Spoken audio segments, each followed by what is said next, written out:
नमस्कार. तर छोट्याशा व्हिडिओमध्ये तुमचं सगळ्यांचं खूप खूप स्वागत आहे. तर आज बनवणार आहे मी अख्खा मसूर. तर पूर्ण रेसिपी आहे ना ती मी चॅनलवरती अपलोड केली आहे. तर आज ना मला थोडासा घसा बसलेला आहे, त्याच्यामुळे आवाज जरा थोडा वेगळा येत असेल तुम्हाला.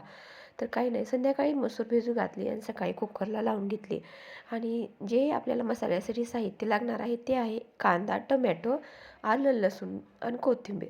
फक्त एवढंच मसाल्यासाठी लागणार आहे. तर कुकरला एक शिट्टी करून घेतली. मसूर मस्त अशी गाळ छान शिजली होती.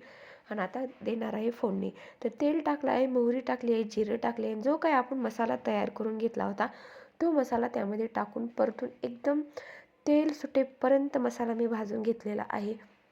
त्यामध्ये आपले जे घरातले मसाले आहेत ते हळद, लाल तिखट, थोडासा गरम मसाला, थोडंसं काळं तिखट, जे काही मसाले आहेत ते ॲड केले आहेत. पूर्ण एकत्रित करून त्यामध्ये जे आपण मसूर शिजवून घेतलेला होता कुकरला तो टाकला आहे. वरून कोथिंबीर टाकली आहे, चवीपुरतं मीठ टाकले आहे.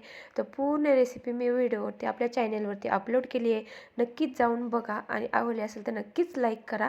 आणि जे कोणी नवीन असतील आणि चॅनलला सबस्क्राईब केलं नसेल तर प्लीज प्लीज प्लीज सबस्क्राईब करायला विसरू नका. तर अशाच अजून एका नवीन व्हिडिओमध्ये भेटूया. तोपर्यंत सगळ्यांना बाय बाय.